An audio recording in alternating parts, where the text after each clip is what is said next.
If you asked me if I'd be doing something like this 5 years ago, I just couldn't even fathom that I'd be doing craft or art for a living. I probably would have told you that that's just not a possibility for me. I was raised in a very conservative family, in a very rural part of eastern Oregon, eastern Washington. So life didn't seem to have like a lot of kind of surreal, exciting possibilities like that. It was pretty much drilled into my head that getting good grades and going off to college and getting a real job was the only thing that I could be considering.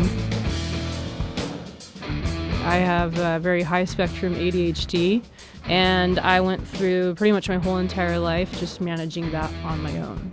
And the great thing about that is I think it made me a lot tougher and more independent, and it kind of caused me to kind of learn how to navigate things in more novel ways and more outside of the box kind of ways. Being where I was from in a very rural part of the state, you know, when I needed that break and I needed to get lost, I could do that because literally a block or two away from where I lived, I could take off into the mountains and go exploring and escape the things that were very trying for me at that time. And the other huge part, aside from nature, was art. I didn't have a ton in common with my family growing up, but the one thing that they did support me on, whether they participated or understood, was they always supported me in being creative.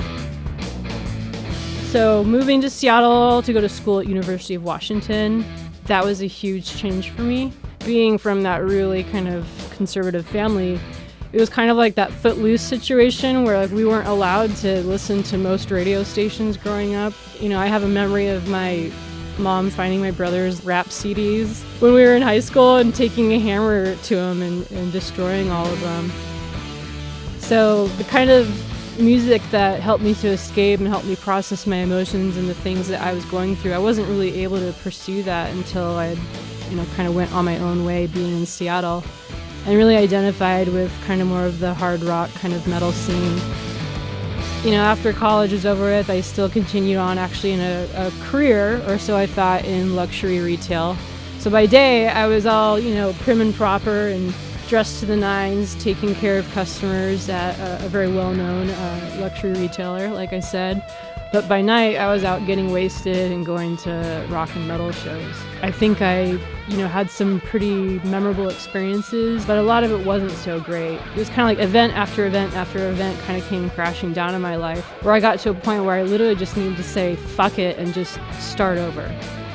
I was very casually introduced to a handful of leather carving tools by a friend at the time. At that point, I kind of had felt like I had tried every medium on the planet. I was always pretty darn good at most art mediums, but I never found anything that really clicked and that kept me on it and that I wouldn't get bored with. And there's just something about the movement and the concentration that was required to manipulate those tools and create the art that I knew how to create visually. It just occupied like every part of my brain that normally would fight with one another and create so many issues for me. It's like I could just put all those parts of myself and all those talents and the ways that my brain works into one spot, and everyone played nice. So instantly I knew I had to continue and buy a bunch of materials and tools and get started on that. I just at that point didn't know that would remotely lead to the possibility of paying my bills that way. And once I started getting really quite good at the tooling, and I was like, I really don't want to get on a sewing machine, but I knew that I wanted to make that stuff. I want to say I was reading an article, I think it might have been about Hermes, and I read about how they still continue to use old traditional practices of hand stitching the leather.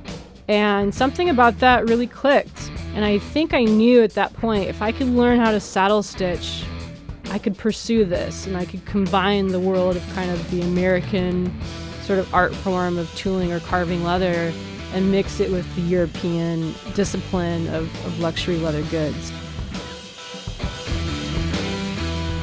There's no possible technology that I can picture that especially would be affordable to the average person that could ever create some kind of sewing machine that could do the saddle stitch. I take a lot of pride in knowing that I create all of my work using that because it's not something that can be replicated by a machine. It's a lot of work and it's a pain in the ass, but I take pride in the fact that I create all my leather goods that way. That's been my path ever since, and nothing will ever stop me from wanting to get better. I don't need to be the best, but I'm never going to stop learning, and I'm never going to stop bringing the best that I can to myself and my customers. I've been in Seattle for 20 years now, and I'm part of, unfortunately, what's becoming sort of a dwindling culture, art, and music scene.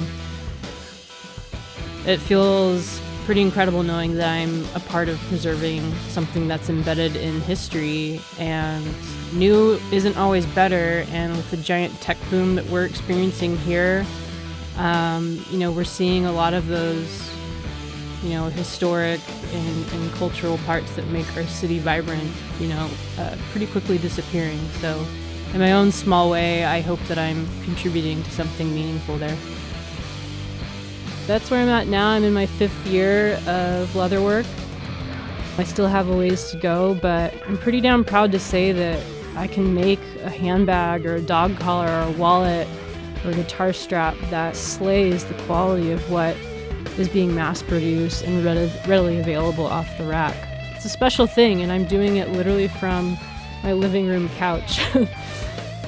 The simpler I keep things and the more real to myself I keep things, I feel like I make myself and my work more accessible to everyone else.